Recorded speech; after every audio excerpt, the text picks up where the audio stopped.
I'm John Adamson. I'm the head volunteer person here, and we're going to have a presentation today by Mrs. Eileen. I'm not married. Huh? I'm not married. No, I'm not married. Oh, okay. No, Mrs. Oh, okay. Liz. Well, I'm trying to get you married. Okay, so Eileen Tracy, and she's going to be talking about us today about Judge J.Y. Saviers and his wife Martha. They made a pretty heavy impact on Oxnard and the local area here. And when she's telling you about some of these fantastic stories about this gentleman, you'll be like, wow, he was a Superman back in the day. So, and just to also mention, we have some VIPs here today. We have Mr. John Sharkey, Councilman, and we have Mayor Pro Tem, Mr. Hensley. Good morning, everybody. And we have Bill and Rosalie Stewarts. They're here. So,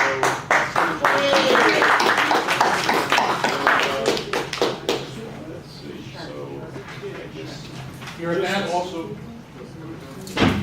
just to brief you on some of our upcoming events we have.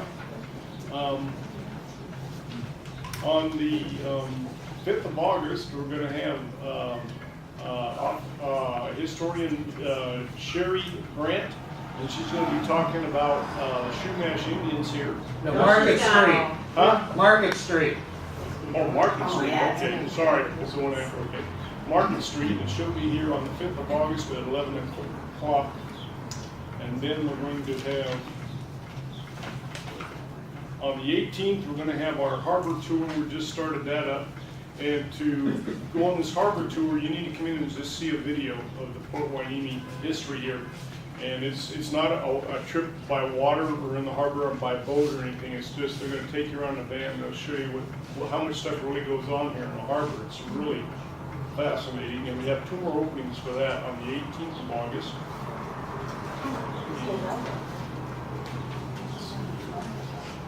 And then we okay. And then we have a Miss Eleanor Arlandis, yeah. And she's going to be talking about the shoe mashing. Okay, without further ado, go ahead. Go away. What? Oh, it's security. I'm sorry, security Bob. Yeah, we have security Bob here. Okay. And Miss Kelly. Okay, all right. Have a good day. Hi, my name is Douglas Walzer. I'm Eileen's son, and I just wanted to say that it was her 75th birthday 2 weeks ago.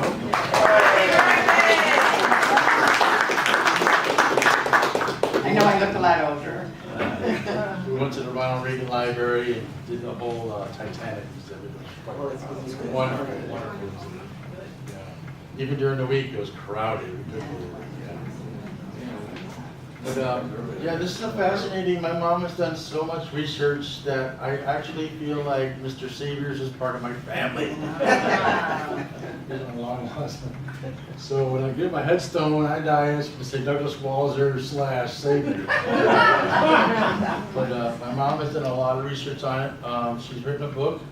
It's just a pamphlet, some pages, 17 pages of some extension of what she can talk about today. They're up there. Please feel free to give a $2 donation for the museum to keep it up and running so we can get some coffee and the snacks and stuff we've got. But without further ado, here's my mom, Eileen Tracy. Can you hear me? Yes. Okay, good. Yes. As I get excited, I start. She got it louder. So, I just have one quick question. How many Turned it people on, here- Eileen? Yeah, I did turn it on. I turned it off. Up to on, right? Sometimes you gotta have. Red light, you'll Okay. see red light. Testing. There you go. Okay. Yeah, if you bump it sometimes. So, this is my curiosity.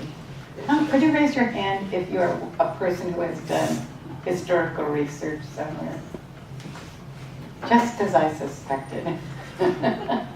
Okay, well, I have done 2. The pamphlet over there that we're offering, I spent about probably 3 years hanging around the research library at the Museum of Ventura County. It's amazing. And so before I start going through the slides, though, I want to just explain the handouts. See if this is on. No, now it's on. No. First, there. Now at one point, okay. Here's the teaching everything. The first handout is from something called the Sanborn Maps. And it's a layout of Saviers' home place, home ranch they called it. You could say, this is 5th Street, we call it 5th. We call it Oxnard Boulevard, we call this Woolly, we call this Rose. So I just wanted to let you know what that is, because a lot of people haven't seen the Sanborn Maps. I'll go through it later. This is a survey map done by Thomas Bard in the early days after Mr. Patterson bought this whole grant because he was interested in oil. There was a little bit of oil discovered in Ohio, but it really kind of petered out. So Patterson said, oh well, sell it for farmland. And so Thomas Bard had to go out all around the map. Now this is basic, this is really loose because the streets nowadays don't match this map at all. You could say this is the 101 freeway. You know, this is the ocean. And you could say somewhere around here is Lewis, this is Magoo, and this little blotch of darkness is Hueneme. And this place I tried to highlight here is the location of the Saviors' home ranch in Oxnard. But he knew he lived in Hueneme Township number 2, because Oxnard didn't exist, obviously. And down here is, I don't know how many people can see it, but that's JY's picture. He ran to be Justice of the Peace here in Hueneme in 1893, I believe. I can't find the election results, but anyways, he was elected. He had an office somewhere in the township here, and this picture was above the door. It said Judge James Y. Saviers. And the letters were written in gold. So this is a copy of that picture that he had above his office door in Hueneme. But I don't think it lasted very long. I think maybe really just practiced a couple of years. And certainly when Oxnard came later on, they didn't want anything to do with the guy. So, but he was seen as an influential person. He and his wife,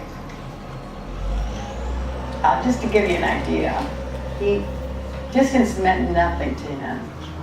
He came on 3 wagon trains across country, and he made and lost 3 fortunes in his lifetime. Nothing stops the guy, though. And he never lets the dust settle on his feet. If there's any patch of land anywhere, he will try to lease it so he can grow wheat or something. So he's very industrious. His wife Martha, even though she was a Victorian lady, she didn't sit around drinking tea and wearing gloves, let me tell you. She had a millinery. They moved to Texas in the late 1880s and came back in the early 1890s. And both places she ran a millinery shop. And are you trying to tell me something? Okay. She ran her own business, a millinery shop. She also had a dressmaker shop in Hueneme. And when she got to Texas, she ran some kind of a seamstress shop in the town of Abilene. So, and she had her daughter and her foster daughter helping her in her various businesses. She raised her sister's 5 children. She raised James' 3 children, her own son from her first marriage. His children were from his first marriage as well. They had 1 daughter, and Martha had 1 son from a prior marriage. So they were busy little beavers.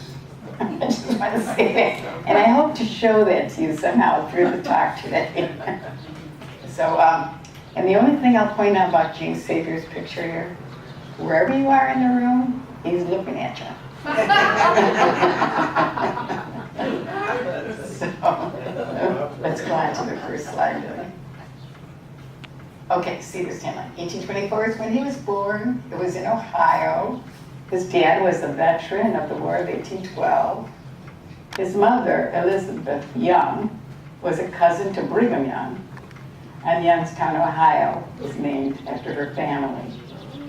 So it gives me the impression that in Ohio they were influential, both families, but I can't prove it. And Richland County, Ohio is where he was born. That's about all I can, oh, I'll say one last thing. He was attacked by Indians and left for dead up in Shingle Springs. Where's that? Up near Placerville. Yeah. And they shot out of arrows and guns at him. If you look at this picture on the bottom, you can see a little niche on the side of his nose. That was from one of the gunshots, I think. And he actually had as a scar on his chin from the attack. But he always wears a beard, so you don't get to see that. So, but you see, as an older man, he's wearing that beard. The young man is wearing a beard, so you know that was after the Indian attack. So I just wanted to let you know that they were very industrious people.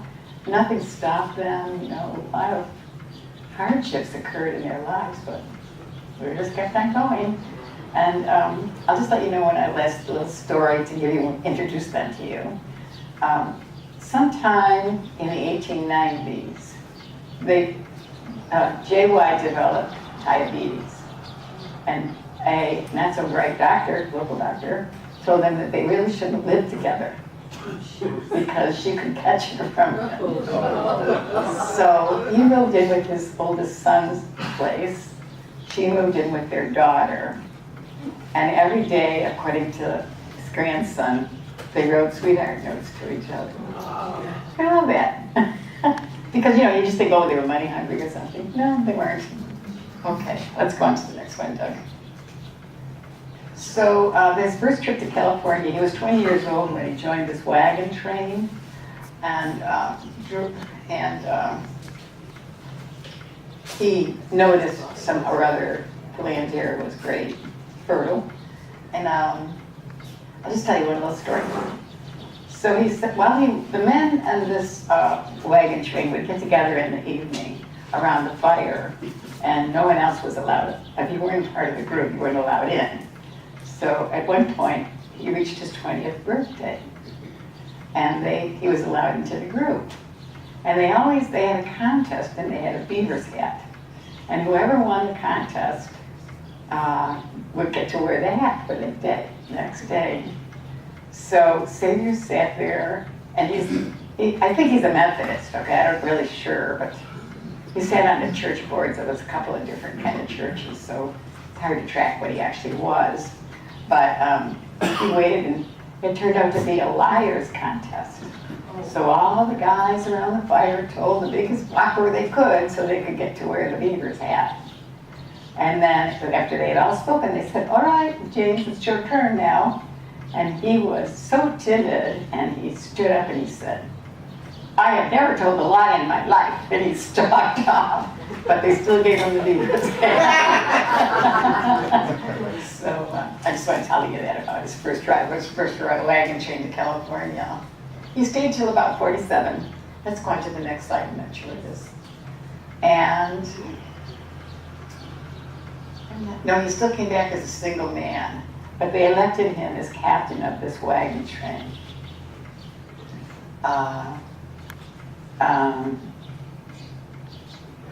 I just can't believe traveling across country on dirt roads and horses and wagons. But, I mean, this is his second time. What a glutton for punishment, forgive me. So what do you like to do as a captain? He told them they had to always worry about Indian attacks.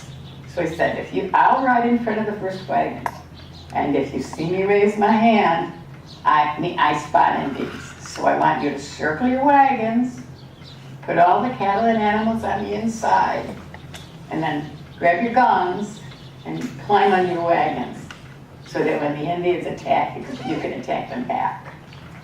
So this is a smaller wagon train. The second wagon train that he brought out had, 40 wagons, I guess.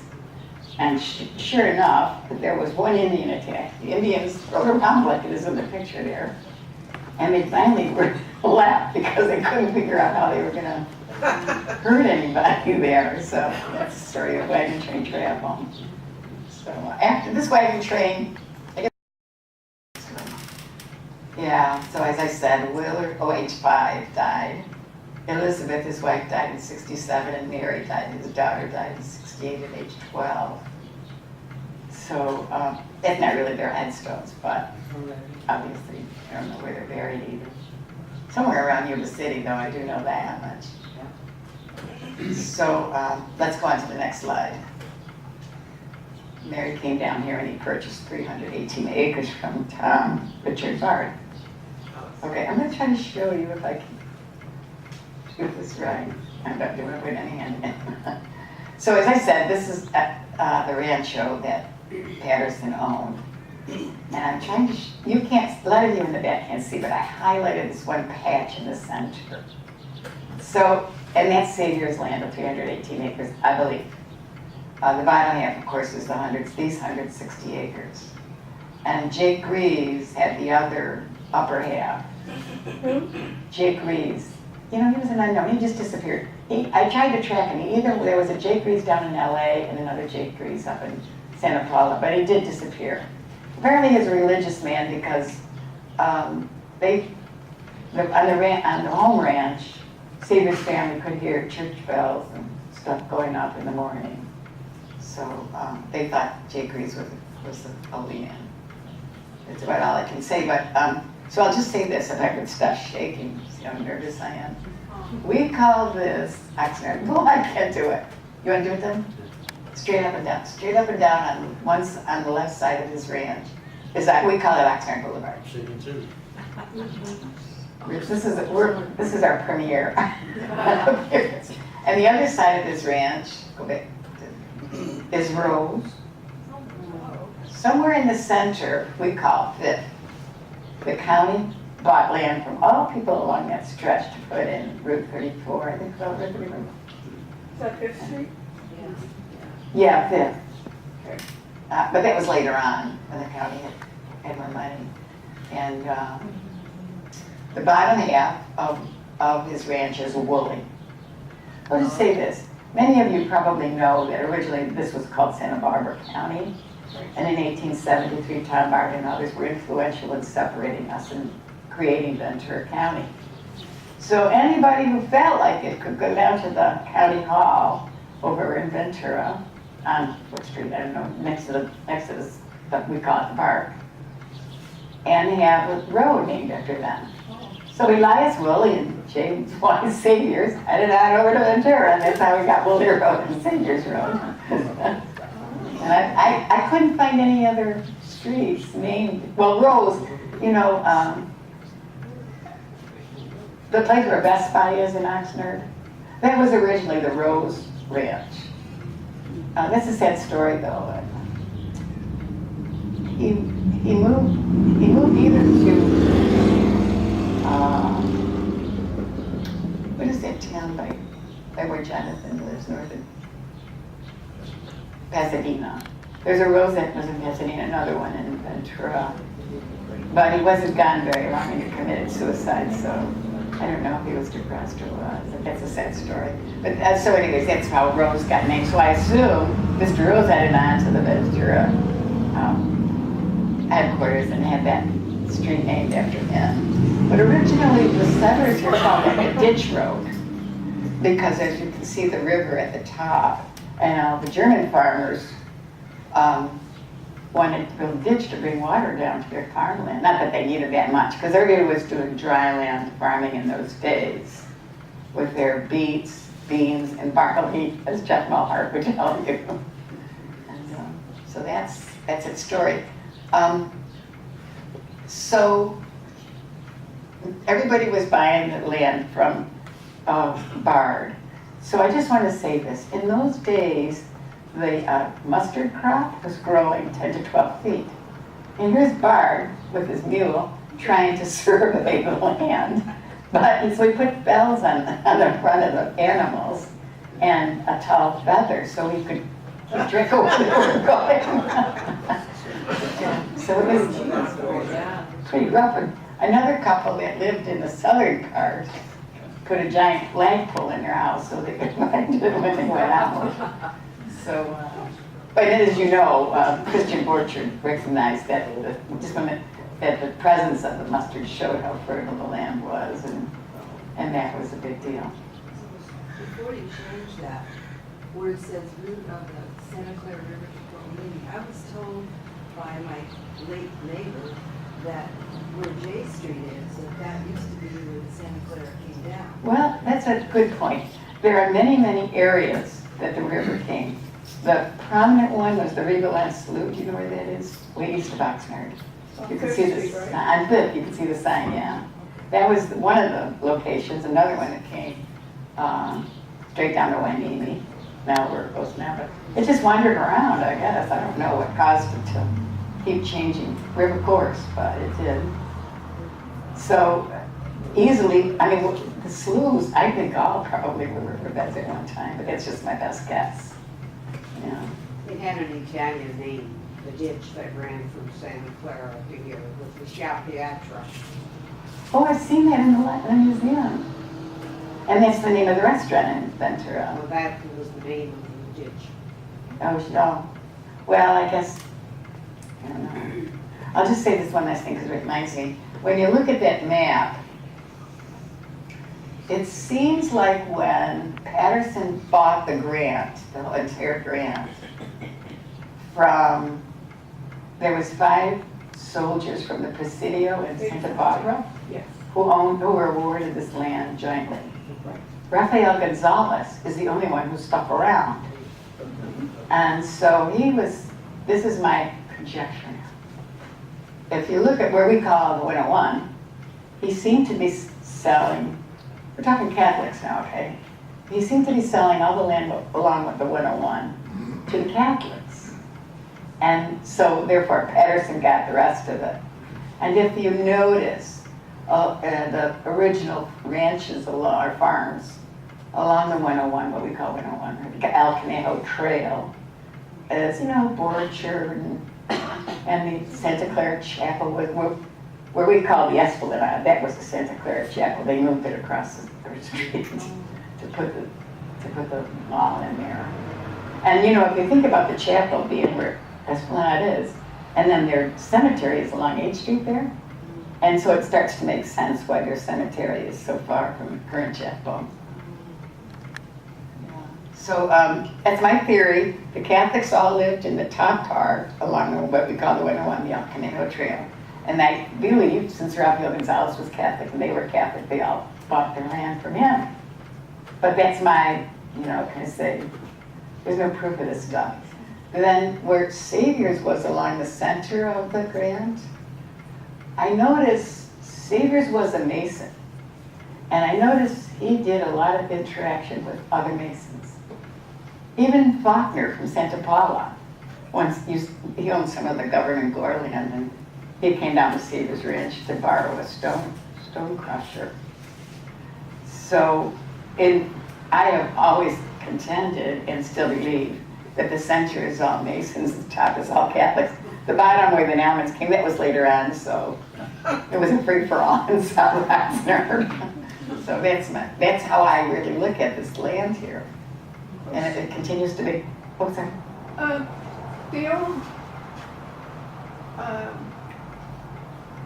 what is it, the Mason shop or the horseshoe place down there on Oxnard Boulevard just past 5 Points. Was that his shop at one time? No, that was Meg Schreiner, Oh, was that Schreiner? livery, yeah. And then he moved up towards 2nd Street, I guess, I later don't think he on. was like a Mason horseshoer or Yeah, it was a livery. wagon thing, yeah. Yeah, but I've just mentioned this. As you can see, I can't see, I'm gonna have to go through this now. Oh, can you identify the house? If I ever told you where, keep going to the right. Okay, see where it says D and D? On these Sanborn maps, D means dwelling. Okay. And you'll notice a 1 at the bottom of all the little boxes. That means it's a single story. And X on the right-hand side means it's got an asphalt roof. So I don't want you thinking about that. So the house, as you can see, there's D in the first block. And then there's another long block. No, not that one, that's a shed. So that's the first part. There's 2 pieces to the house, which is strange to me. And when I got a drawing of the house from his grandson, it was all one building.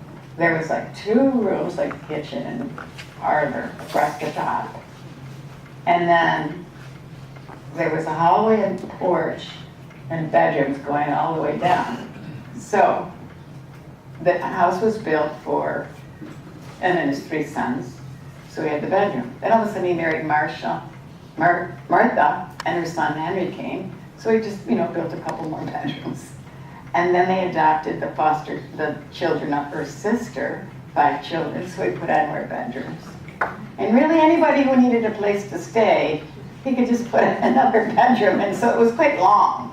I saw in one census, he had a cattle rancher from Canada living in his place, and a seamstress, a young girl seamstress. Oh, those kids.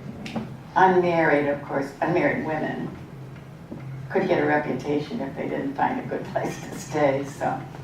And so to handle all this mob of about 20 people, Martha had 2.5 Japanese household servants. And so in a way you could say she was a lady of leisure, but it didn't stop her because she opened all her businesses and ran, had a good time, I guess.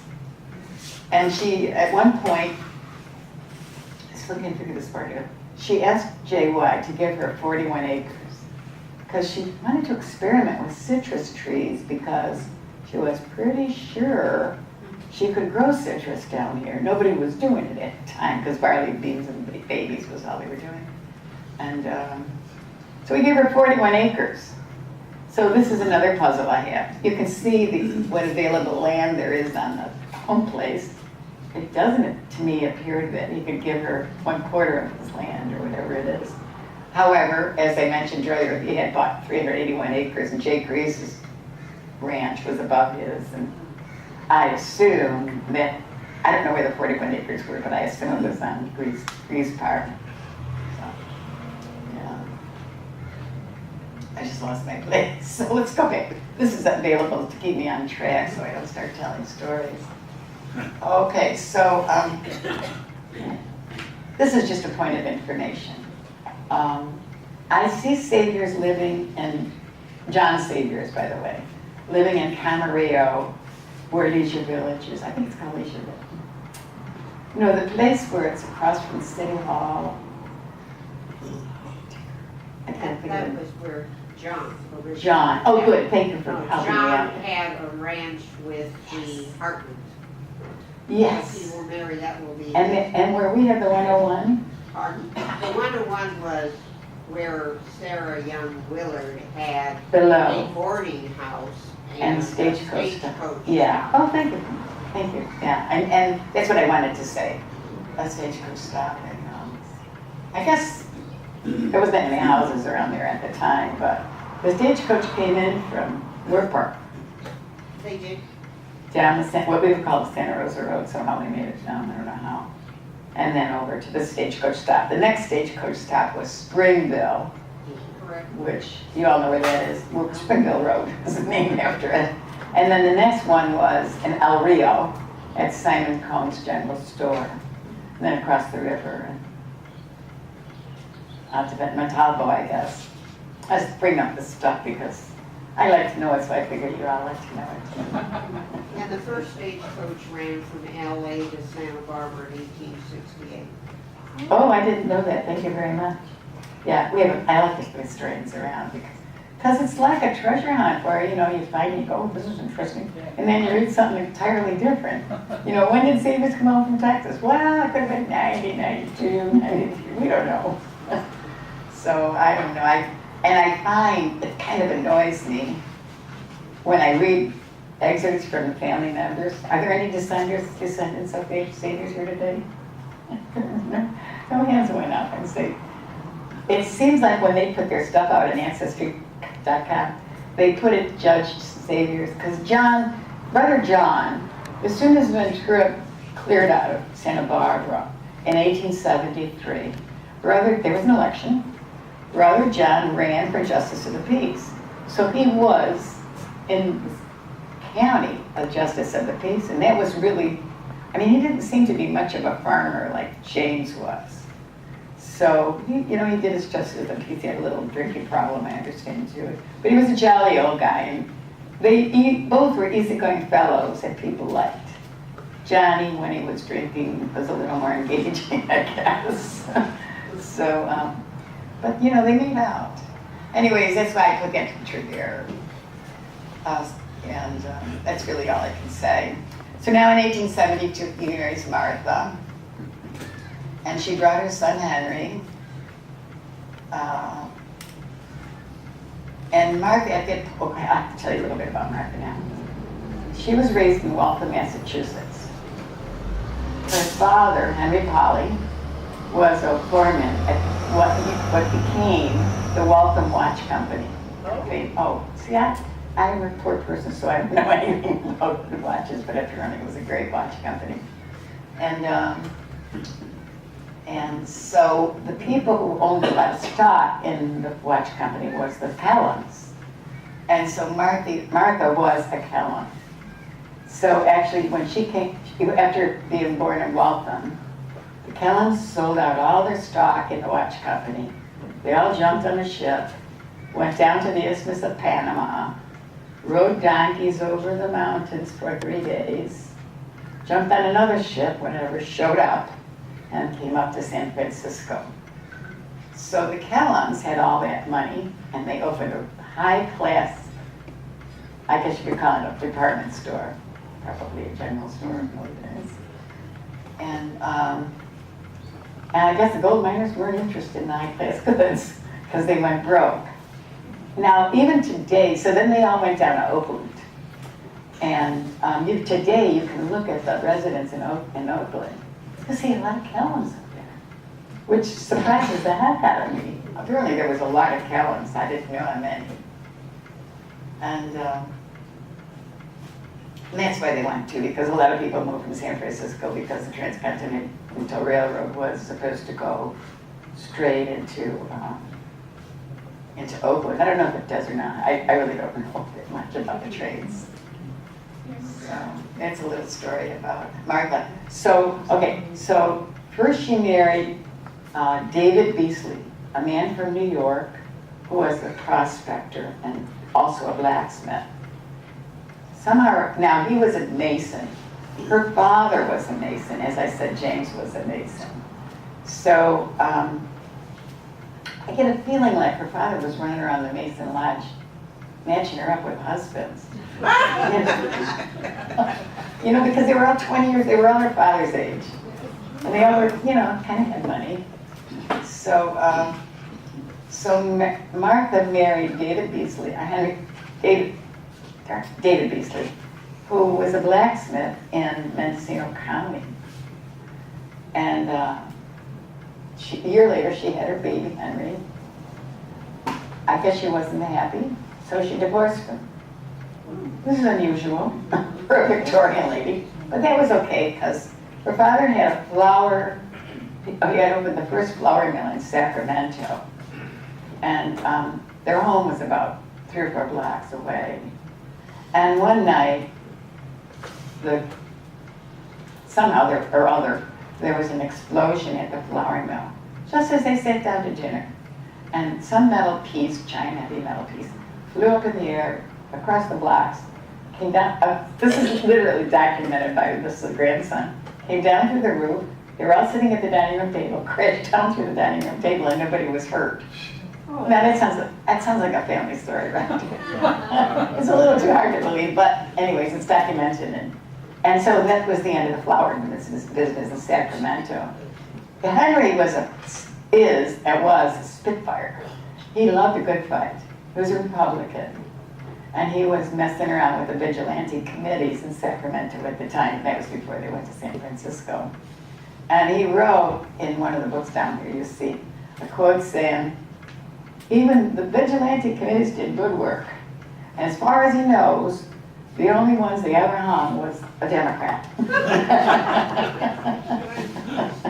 So he was a colorful character. He wound up living here on Pomona Street. He had a place on Pomona. So after he blew up the flour mill, there was a wagon train from Donner Pass down to Auburn. And there was 3 toll stations along the old wagon road. Oh, can you go to the next slide? I think I got a picture of it. Go to the next slide. Oh, no, that's not it either. I don't know where it is. It's a junky old picture. It's really junky road up there in the forest. No, I didn't. I guess I didn't put it in. I'm sorry. Oh, this is a good picture. I liked it, but then I thought you might find it boring, so I took it out. But anyways, 3 toll stations. One of them is called Polly Corner, and that was Henry the Mason. And he raised his family there. And his was the only one that you could exchange your horses to get fresh horses for your wagons. And so they had like a motel there, I guess, and you could rent a room in his place. So one of the things James was doing at the time was running wagons to carry the mail into California from Nevada. Because prior to that, the mail was coming once a month. It would come in on steamship. They would often throw the mail bag on the deck, so the mail would get saturated with the water, drowned, and was no good, and you couldn't always count on it showing up each month. So Fremont, General Fremont, decided he wanted to run a mail service, and so every once in a while James would run the mail. For some reason the mail wagon was run by donkeys, so he was taking the mail back and forth from Sacramento, from Donner Lake.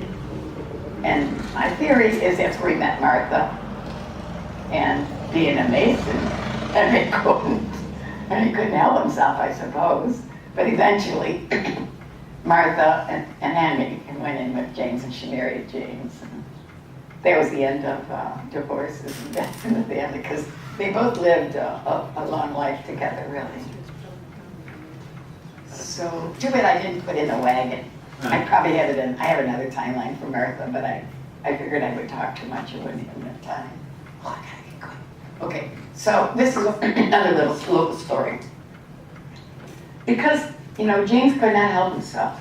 If there was land available, he was pretty sure he could grow wheat on it, And part of it was Charles or George Hoare up in City Valley. Hummingbird nest, you don't know? Okay. Mr. Hoare was raising sheep up in City Valley north of Los Angeles Avenue, 1,600 acres. So, of course, James had to go and get some of that land because he was pretty sure, because down here the wheat was rusting then. It was too damp down here, so 1,600 acres in City Valley, who could avoid that? So for 1/5 the crop, and then allow Hoare's sheep to graze on the stubble, he got those 1,600 acres.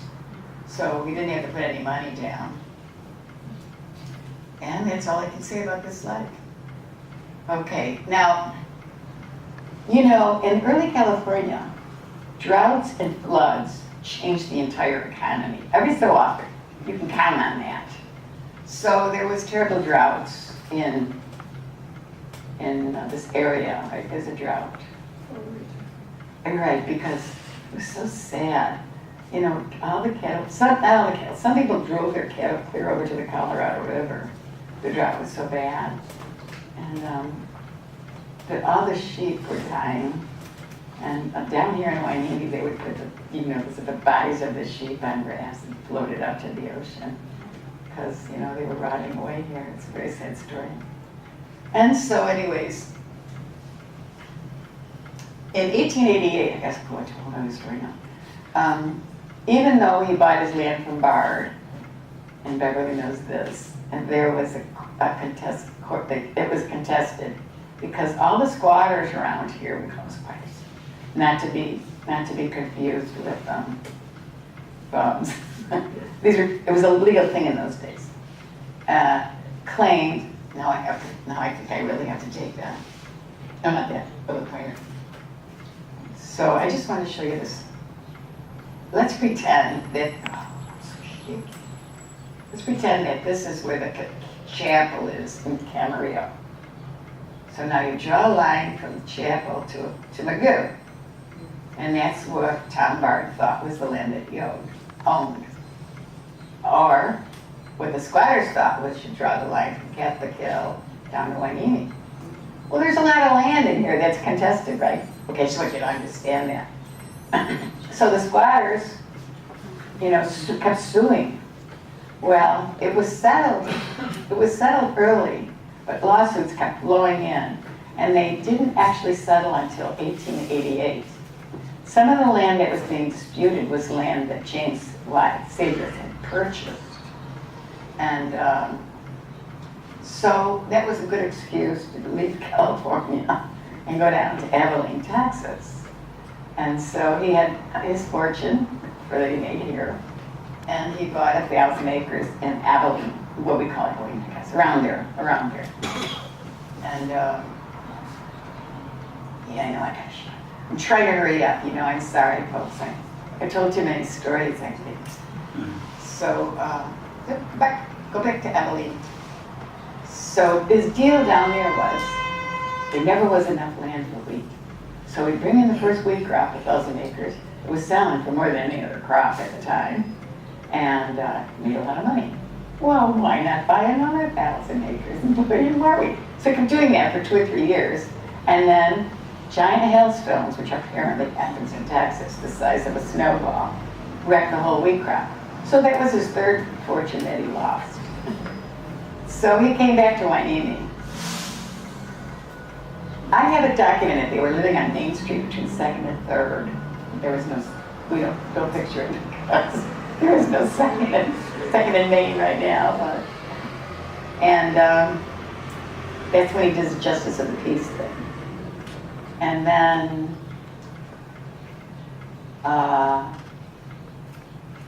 what was the reason? Oh, I guess he got sick or something. Because he moved in with his son Scott. Diabetes. Diabetes, right? What did I say? You did. Oh, good. Thank you. I am 75 years old, so I have a good excuse. So, and Martha had to go live with Eva. Well, now another story comes. When they were in Texas, Eva was 17 years old, and here came this handsome cowboy, John Green Foster. And so Eva kept following John around the ranch, and she was really smitten. So the two of them eloped. He was 20 years older than Eva, but I guess that's what they did in those days. And James was so angry he got a gun and went after John. And he searched for 2 days, and Martha was, you know, worried sick. And she went to the two foremen and said, "You've got to do something because he's half crazy with rage at John." So the two foremen talked to JY and calmed him down a little bit. However, JY never spoke a word to John for the rest of his life. He could never forgive him. And a couple weeks before he passed, John came to his deathbed and he said, "I was wrong, John."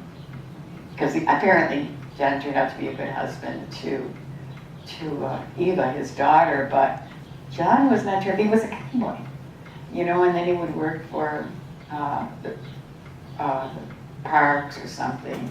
Because as long as he was riding horses, driving cattle, didn't matter.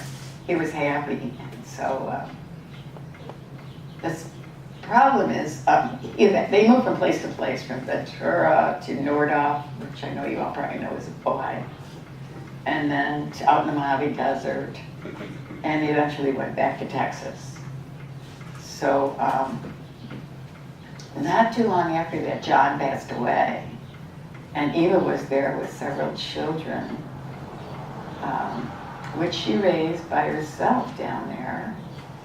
And then, this is the saddest part of the story. Eva was going teaching Sunday school. That was her main activity down there after the children were raised. And she was living in a lean-to attached to the back of someone's house, and that was where she died, all alone. So I think that story, it makes me want to cry. Because, you know, she was born to wealthy parents out here. She was a really high-class gal. So that's some story, but I just want to say she was very happy all those years being married to John. So, okay, let's go on. Now you know, okay. Wendy Ward, as you know, 1870. So you couldn't hardly get past because the trains were coming down Potrero grade, down what we call Hueneme Road, to try to get to the wharf. And they were coming in from, Simi and Conejo. We didn't even have the Conejo grade at the time. I guess they went up to Moore Park and came across the Farmers Road. Yeah. The Norwegian, I call it the Farmers, okay, the Norwegian ditch, yeah. And so that's not really a true accurate picture, but I just wanted to show the congestion of all the large trains hauling beets and barley and et cetera. I didn't show them this stuff. So whenever they brought in their crops, although I understand that in a drought year, the barley could be pretty rancid, so. There was always challenges, and it was always brought on by the weather. You don't realize how much the weather controlled their lives. Okay, let's go on to the next one. Now, I don't know when this happened.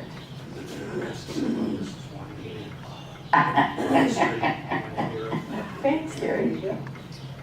But I don't know really. I used to know exactly the year that the Oxnard brothers came down here, brought their farmers from England or France and Germany, who already were growing sugar beets over in Europe. And they had developed a way to have high sugar content in their sugar beets. And Oxnard was pretty smart. He brought this Patterson ranch, put a whole bunch of scientists up here, and they were constantly experimenting, trying to get more and more sugar in their sugar beets. And they were teaching all the local farmers, here's how you grow them.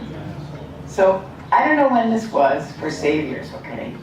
Because I know he came back in 1893, but apparently he was trying to grow sugar beets. And he got so angry because the dry winds would blow across the crop and the beets were no good. So he decided to buy some Australian eucalyptus. And he brought in a bunch of eucalyptus to put around those various farmlands. Oh, all of that land that was contested in legal contested often was offered by barter for lease. So any land that wasn't leased, of course, JY would try to grab it so he could grow more whatever he was growing at the time. So he would surround his farmland with eucalyptus, and that helped because now the beets grew very nicely. And then it worked so great that he brought in hundreds of trees and sold it to his neighbors. There are a lot of people who claim that they were importing the eucalyptus. Adolfo Camarillo was one, but they probably did. I don't know. There's a lot of eucalyptus around here. Wasn't it because there was a wind barrier to Exactly. brace the wind? Right, yeah. Because So even the I met a lady who was raised in Oxnard. She's about my age. And she said, when they were going to school, the winds were much worse in Yes. those days than it is now.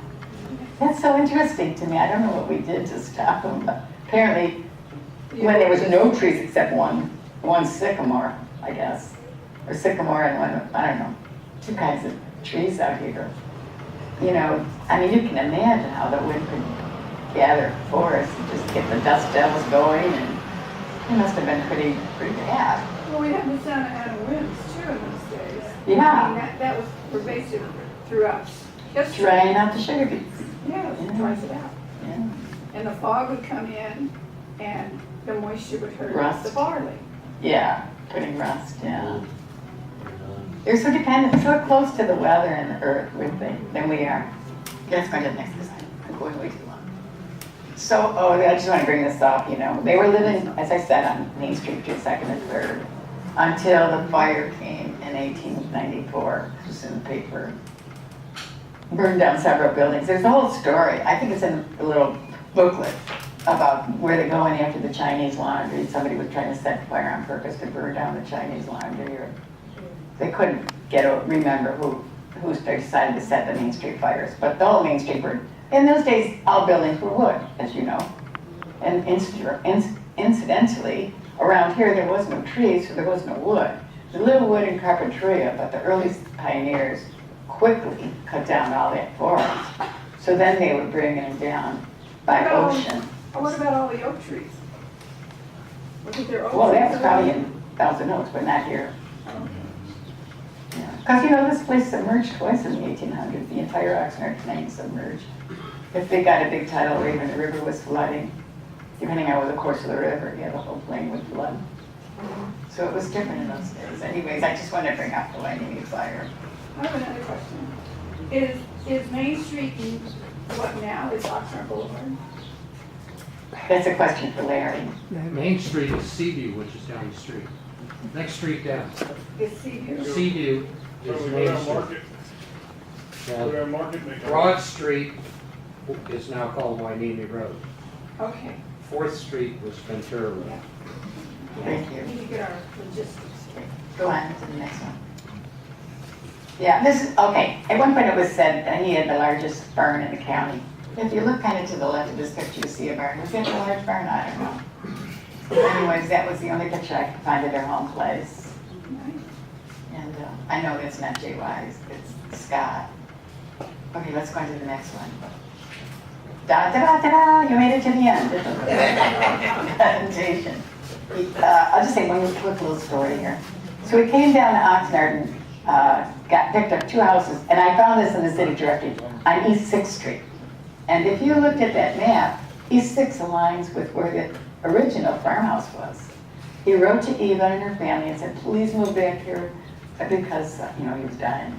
So he had a house in the back and his house, and they did move back and took care of him. And he borrowed $395 from Leon Lehman. This is going to be one little pitch. Now, as you know, there was a lot of Jewish pioneers here. Leon Lehman was one of them. He had several stores here. Lehman, the Waterman, I don't know what all. And Ashiel, Levy, and 3 or 4 others I can't think of their names right now.